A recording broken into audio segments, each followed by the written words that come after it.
I learned about this, oh goodness, probably about 16, 17 years ago that I implemented this strategy in my life.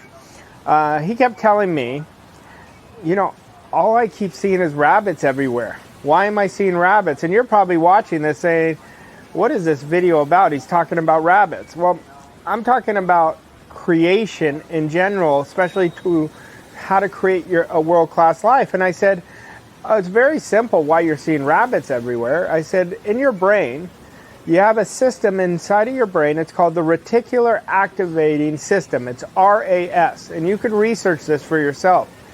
And the reticular activating system is for motivation, for arousal, and that's how our brain works. But what it is our personal Google system. Now I'm going to show you some strategies that I implemented on how to not just develop it, how to use it as a competitive advantage for me consciously.